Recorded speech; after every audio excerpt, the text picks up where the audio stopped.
What do you write in your book's acknowledgements? I hear a lot of new authors ask this question, so let me break down what you need to know as somebody with over 24 books out in the world. When it comes to your acknowledgements, it's important to keep in mind these are in the back of your book after the book has ended. So this is a great space to actually address your audience, but we'll get to that in a second. Your acknowledgements should only be a paragraph or two to 1 to 2 pages long. You cannot go very long with your acknowledgements, so keep this as short as possible while getting in the information that you need. Your acknowledgements are a place to thank people that helped you along the way with your book. This can be anything from book consultants to people who actively supported you, to your beta readers and your editor, to your publishers, etc. So you want to make sure that you are addressing your audience and you're thanking the people who helped make this book a reality. Those are the overall basic principles of what you need to include. Now, I do recommend that you are writing this after your book has fully been written and gone through the entire process. That means editing, that means all of the beta reading, it means all of the extra work, and it's now about to go into book form. That way you have a full list of everybody you do need to be thanking. And keep in mind, you don't have to thank anybody. If somebody didn't work out so well, or you don't want to include somebody for whatever reason, that's up to you. This is your prerogative. You get to make that choice. But be clear on who and what you're going to do inside of your acknowledgements as you are creating them, as you're sitting there writing them. Now, something you can do is to actually write a running acknowledgement. So anytime something comes up, add it to a running acknowledgement that you then get to finalize and tweak up after the fact. So if you're somebody who doesn't want to be able to sit down and just knock that out, maybe work on it for a little bit longer as you're creating your story.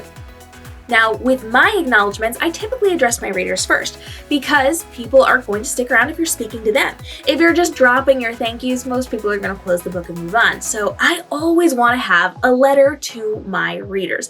I want to talk about what they just read and what vicious cliffhanger I just left them on, or what mean thing I did that I know everybody's going to come to me about, because of course they're going to show up in my DMs over those things. And so I address that inside of my acknowledgements. I usually give 1 to 2 paragraphs talking specifically to my readers, and I'll talk about the characters, the things that happened, what they might see in an upcoming book, or how they can get in touch with me. Then I give all my thank yous. I shout out the people who helped with those stories, and then I'll finish off by giving another call to action. I will let people know they can come hang out on my social media or on my website, or if they want to talk to me, I give them an open opportunity to DM me, to reach out to me, to email me, and to have a conversation with me about what they just read.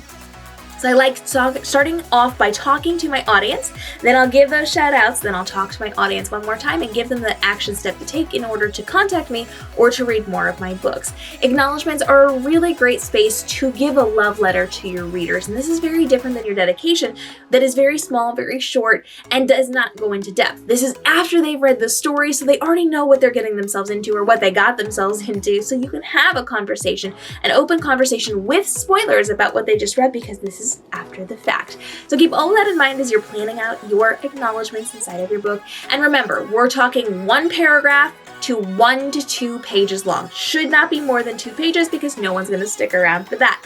Now, you can have other information in the back matter of your book, but that's another video. If you want to hear about back matter, go ahead and let me know, and hit that subscribe and notification bell as I break down everything you need to know about the behind the scenes of the book and publishing world. You do not want to miss out on this, but if you've got questions, now's a great time. I am a multi-time best-selling author with over 24 books out in the world, and I would love to make sure we're getting you on the right path with either your reading world or your writing world. I'll see you in the next episode.